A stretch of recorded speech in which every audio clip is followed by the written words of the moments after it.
Pai dos irmãos, graças a Deus por tudo que Deus tem feito em nossas vidas. Hoje, nossa lição de número 7, e o nosso tema é a salvação pela graça. Irmãos, a salvação é pela graça, nós não somos merecedores, é graça, é favor imerecido, porém, a partir do momento que nós aceitamos a Cristo como único e suficiente Salvador, nós temos que fazer a nossa parte como servos de Deus. Alguns vão dizer que não precisa fazer nada, tudo certo, mas nós sabemos que nós temos que cumprir a palavra de Deus. O nosso texto áureo, que está em Romanos capítulo 5, versículo 18, diz assim: pois assim como uma só ofensa veio juízo sobre todos os homens para a condenação, assim também por um só ato de justiça veio a graça sobre todos os homens para a justificação de vida. Então, através de Adão, o pecado entrou no mundo, o homem se prejudicou com o pecado de Adão, mas através de Jesus Cristo nós somos justificados pela graça, que é o favor imerecido que Cristo fez por nós na cruz do Calvário, a nossa verdade prática. A nossa salvação é fruto único e exclusivo da graça de Deus. Então, a nossa salvação, meus irmãos, só pode vir através de Jesus, das suas misericórdias, do seu poder e do seu amor.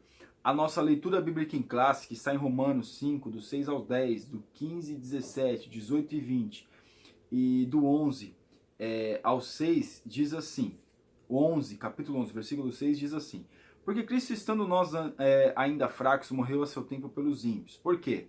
Apenas alguém morrerá por um justo, pois poderá ser que pelo bom alguém ouse morrer. Mas Deus prova o seu amor para conosco em que Cristo morreu por nós, sendo nós ainda pecadores. Logo, muito mais agora, sendo justificados pelo seu sangue, seremos por ele salvos da ira. Por quê?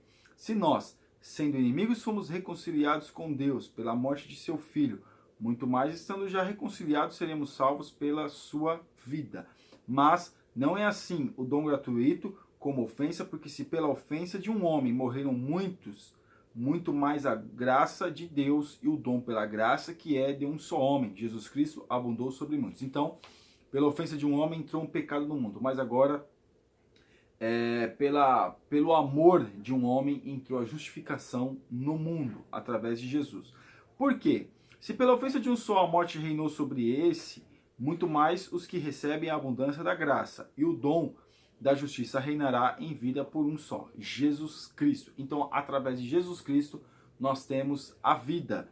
Pois assim como por um só ofensa veio o juízo sobre todos os homens para a condenação, assim também por um só ato de justiça veio a graça sobre todos os homens para a justificação de vida. Veio, porém, a lei para que a ofensa abundasse, mas onde o pecado abundou, superabundou a graça. O pecado abundou no mundo, Jesus veio reinou neste mundo, Jesus veio morreu neste mundo, ele tem que reinar em nossos corações, e ele, onde o pecado abundou, superabundou a graça, ou seja, a graça é muito maior do que o pecado. Não tem comparação, né, irmãos? E o capítulo 11, versículo 6 diz assim: mas se é por graça, já não é pelas obras, de outra maneira, a graça já não é graça. Então, quando fala de obras aqui, não é questão das obras, eu tenho que fazer muitas coisas para que eu possa alcançar a salvação. Não é isso. Nós temos que fazer as obras do Senhor, não para sermos salvos, porque nós já somos salvos. Isso é evidência da nossa salvação, é fazermos as obras de Deus. A nossa introdução. A lei do Antigo Testamento tem a função de instruir e ensinar ao povo o que Deus estabeleceu aos israelitas, a fim de eles terem um convívio próspero, pacífico e harmonioso na terra de Canaã. Os mandamentos contêm preceitos indispensáveis de moral, de ética e de vida religiosa, sem os quais o povo viveria num caos. Entretanto, na impossibilidade de os seres humanos cumprirem plenamente a lei para tornarem-se justos, Deus nos outorgou a sua maravilhosa graça. Então Deus, ele deu a oportunidade para que nós pudéssemos alcançar. O crente, o homem no Antigo Testamento, não tinha uma comunhão, uma ligação com Deus como nós temos hoje no Novo Testamento, através de Jesus. Lei e graça, o propósito da lei. O propósito da lei, meus irmãos, sempre foi adequar o homem aos atributos daquilo que Deus tinha constituído, muitas coisas para que o homem pudesse ter um limite. A lei foi sempre colocada para que o homem pudesse haver um limite do homem, não que a graça tenha tirado esse limite, não.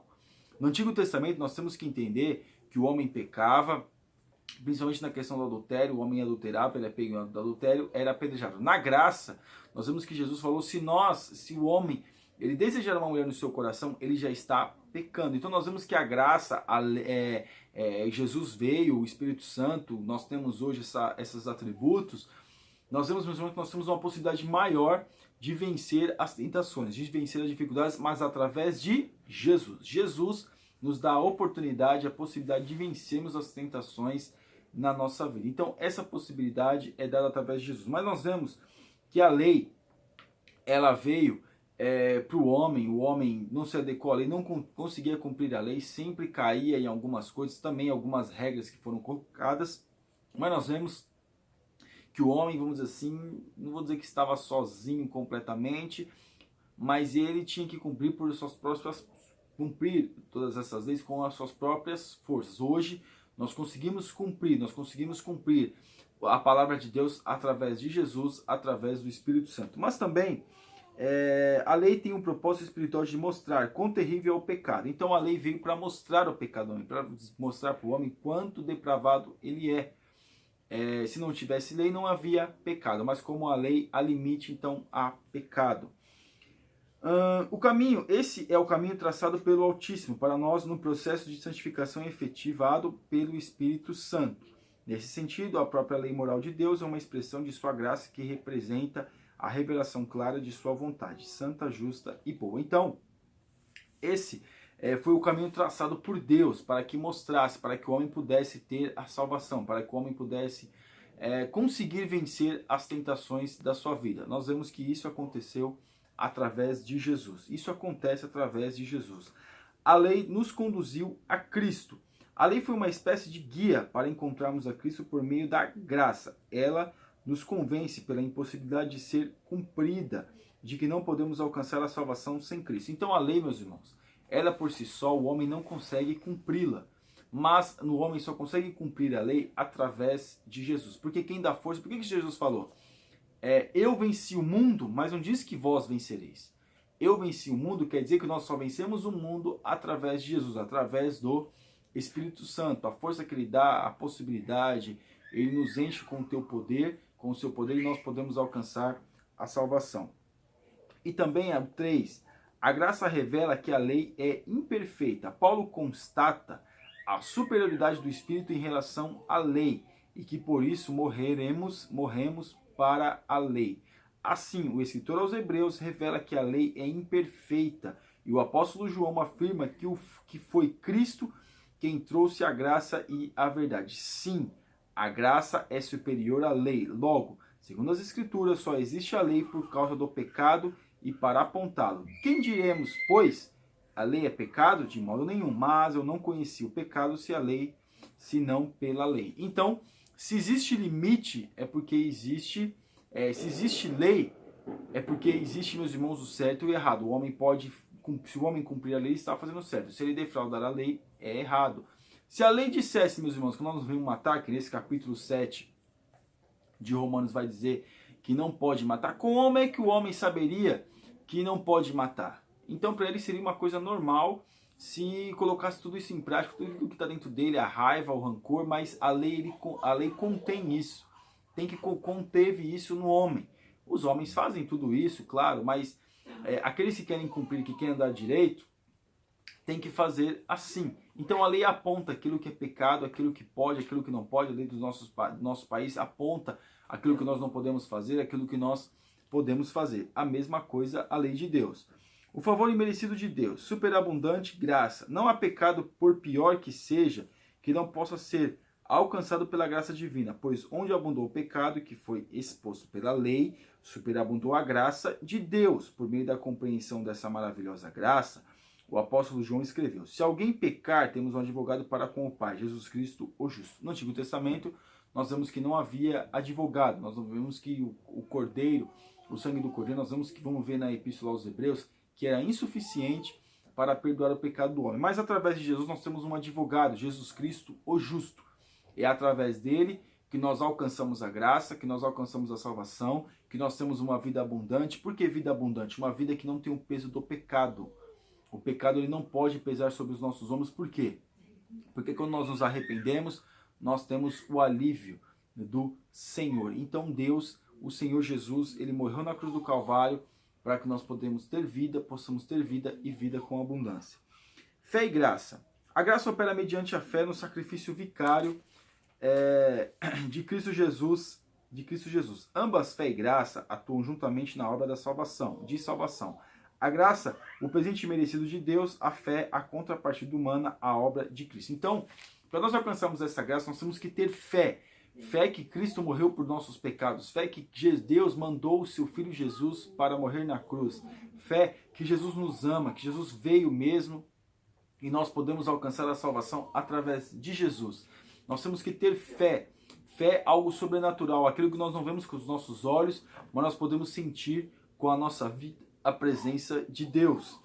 A graça não é salvo-conduto para pecar. Então, nós não podemos, mas é tudo pela graça, então eu posso fazer o que eu quiser, já que eu sou salvo pela graça mesmo, já que é pela graça, meus irmãos, não é de graça.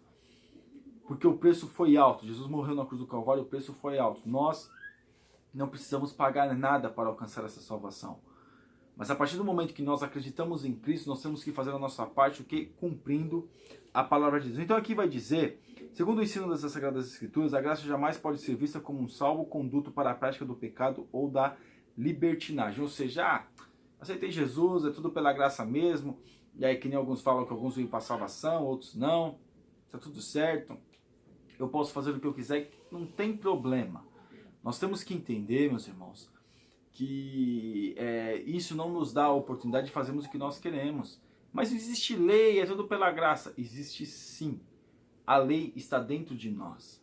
Nós sabemos o que nós podemos e não podemos fazer. O limite do homem. O homem sabe que aquilo que agrada ao Espírito Santo é aquilo que não agrada. O Espírito Santo é uma pessoa. Ele se entristece.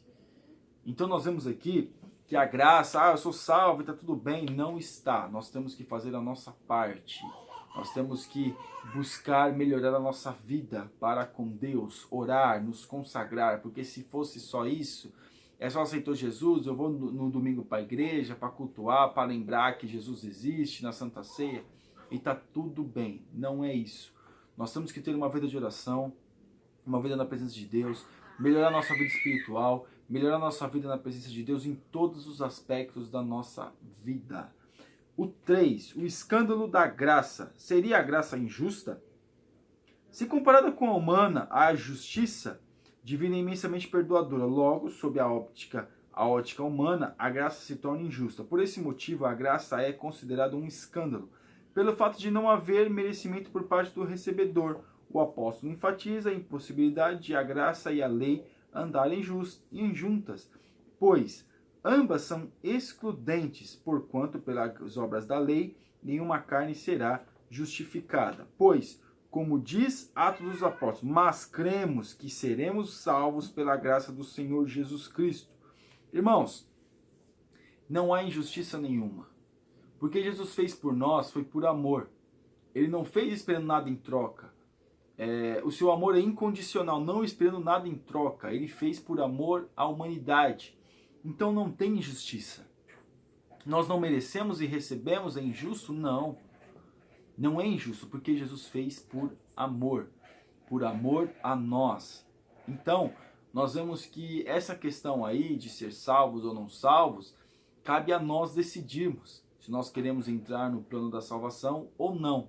Mas Jesus, ele morreu na cruz, é injusto Jesus ter morrido na cruz para os homens mais terríveis da humanidade que já pisaram nessa terra, não é injusto. Porque nós também, meus irmãos, se não fosse a graça do Senhor, estaríamos fazendo coisas terríveis. Mas só porque é crente, mas tem muito homem que eu conheço que não é crente, que não faz essas coisas. Claro, mas e pensamentos? Claro, tem pessoas íntegras, tem pessoas que às vezes não é crente, que às vezes vão dizer que até que é mais justo do que os crentes. Mas não é isso, meus irmãos. A questão é que nós temos que ver que a graça, ela foi... Jesus veio para alcançar toda a humanidade. Até aqueles que os transpassaram, Jesus, ele morreu por esses homens. Então Jesus morre por toda a humanidade. O 2, a divina graça incompreendida. Nos dias do apóstolo Paulo, muitos não compreenderam seus ensinamentos sobre a graça de Deus. Irmãos, até hoje as pessoas não compreendem o que é a graça. O que é a graça do Senhor. A graça, repito, não é de graça, é pela graça. Se nós entramos no plano da salvação, Jesus nos conduz pela graça. É tudo graça, é o favor imerecido. Nós não merecíamos e Jesus teve, por amor por nossas vidas, ele nos alcançou. Então,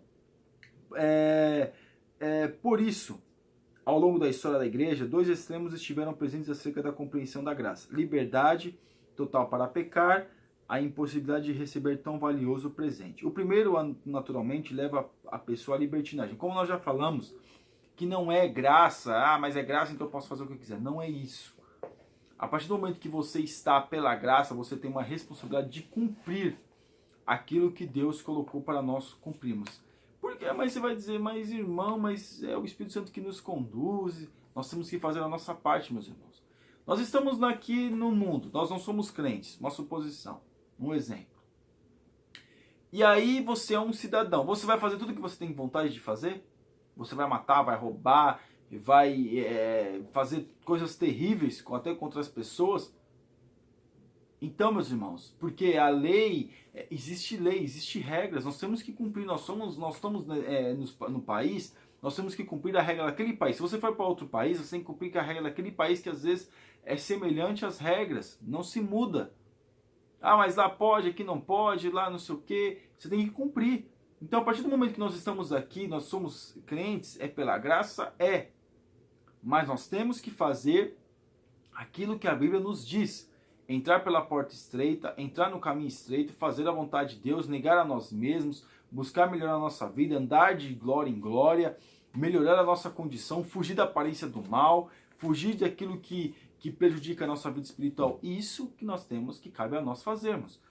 E o 3, se deixar presentear pela graça. Humanamente é impossível ao crente alcançado pela graça retribuir a Deus tão grande salvação.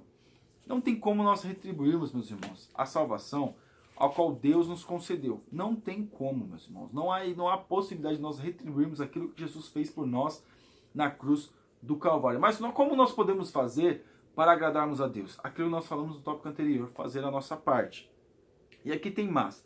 Mas assim que compreendem o favor inefável de Deus, mediante sua graça, devem deixar-se presentear por ela. Quem compreende o que significa ser justificado por Deus, se permite embalar nos braços de amor e de perdão do Pai, para os filhos de Deus conscios do valor da graça do Pai. Nós temos que saber, meus irmãos, o valor que é a graça. O homem nunca vai conseguir alcançar o que é graça.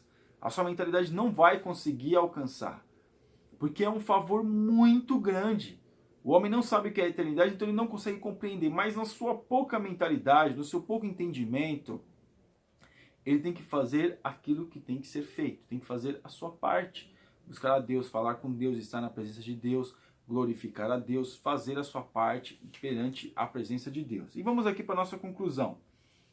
Na lição dessa semana, estudamos a relação da graça e a lei. Vimos que a graça é favor imerecido e compreendemos que ela chega a ser um escândalo para os que não creem. Portanto, estamos concisos que o que nos salva é a graça de Deus mediante a fé. A fé somente. E o livre-arbítrio. É possível perder a salvação? São assuntos que veremos nas próximas lições. Irmãos, na nossa mentalidade que nós temos nas Assembleias de Deus, é possível perder a salvação? Sim. O seu nome pode... mas aquele que é de salvação não perde a salvação. E como é que você vai saber se não é de salvação ou não? Então, meus irmãos, o crente pode estar... Por isso que Davi fala no Salmo 51, se eu não me engano, não me deixe perder a alegria da sua salvação. Agora vai dizer que não tem nada a ver. Que ali era uma condição do seu espírito. Mas nós entendemos que não. O homem pode sim. O homem crê em Deus. O seu nome está escrito no livro da vida.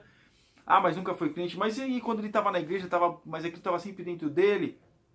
O homem está sujeito a todas as situações dessa vida, ele não está imune a nada. A única imunidade que nós temos é como nós estamos na presença de Deus, buscando a Deus, que o Espírito Santo de Deus nos guarda, que a presença de Deus nos protege.